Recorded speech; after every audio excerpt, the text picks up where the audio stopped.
Ayan po mga kaibigan, nakikita nyo naman at tayo ay laging nag-update dito. Hindi po natin natsatsambahan na pagbukas ng ilaw dito sa mga poste ng ating Esplanade.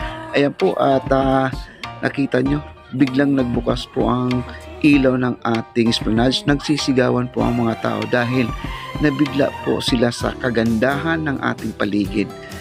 Sarap balik-balikan po itong lugar na to at hindi po nakakasawa, lalo kung meron kayong mga kasama sa buhay, nandito na pinapasyal nyo. At sa baba po, marami po tayo na makakain. Ayan po, nakita po natin yung anahaw dyan, napakalakas po ng hangin. Sa totoo lang mga kaibigan, habang tayo ay nag-update dito, napakalamig po at nakita po natin photographer dyan, halos nakadapa na po, no? Baka hindi na po nakatayo yun.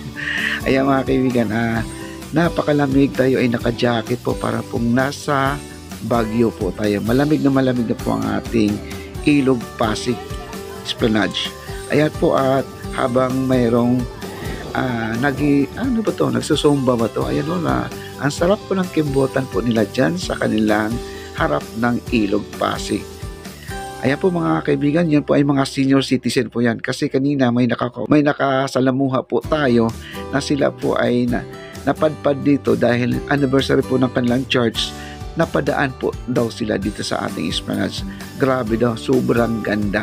Kaya yung mga hindi pa nakapasyal ngayon, puntahan nyo na po ang ating napakagandang pasyalan, Esplanade sa Metro Manila. Maraming salamat po at panoorin po natin hanggang sa dulo.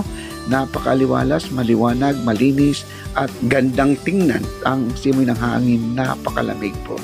Tara na, mamasyal na po tayo.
Guys,